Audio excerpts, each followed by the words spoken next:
Chibai ule ko tebel ka kang do na ka thian photang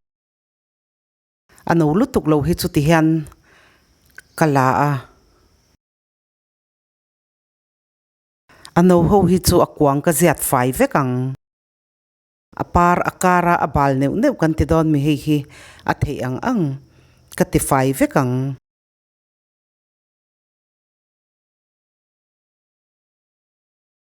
apar hi uluk takin kan enanga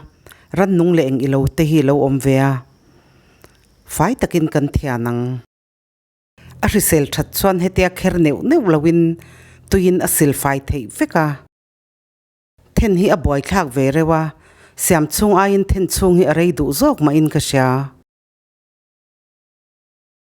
a chang deuh hlek hi chu a par chia kala a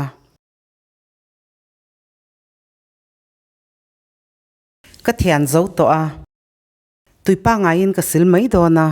then khat chuan tuilum pip pep te an hmanga a fai du zo kan tia tuipa ngai po in a fai thei vek thawa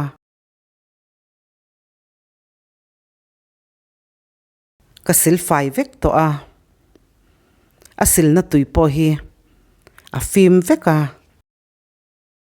tomato pum ni tui kukara chum hi ol sama belpa ngai po in a chum thei thawa a min har lawa voi khata pita make ofa kan ngak dayang belpa ngai kan mangani po in tomato hi kan chum tel ve tho don nia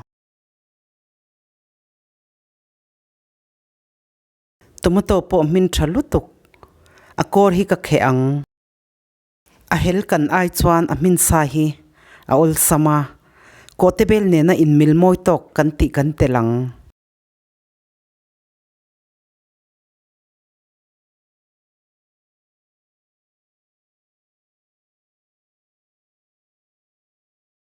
atui al thak po hi atui lutuka atui thak tura chuan purun sen purun var so thing ba khor le marcha tui kan ti angin kan siam re manga aden som kan telang chile ajino tlem nen ahang top po hi atui lutuk thawania ka chep noyang den som po a thei thawa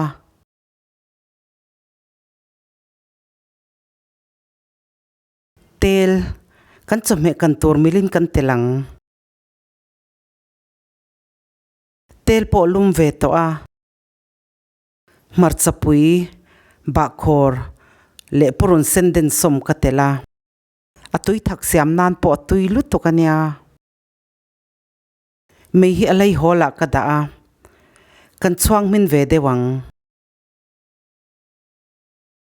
minin ni don ka chuang to a purun te po min dan ka du tok viawa ai eng ka tela chili powder kan chok mui ve ang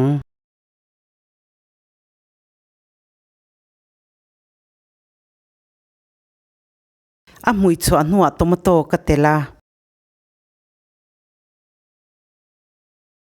tomato hi ka duai na som lo dewa kan ti som le deuh nok noka atui akanga tel aron chwa thleng kan chuangang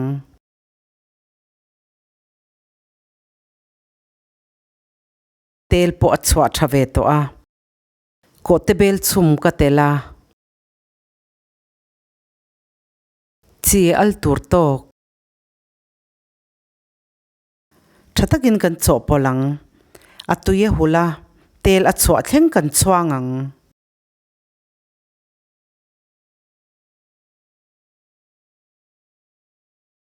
mei hi alai hol aya hniam deuh hleka ka da a kakang ro deuh dona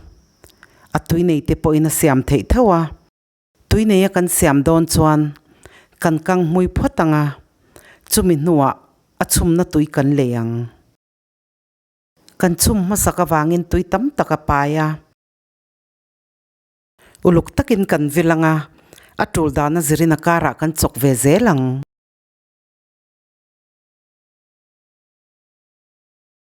atui hi hul to a siama ol sam lut to kania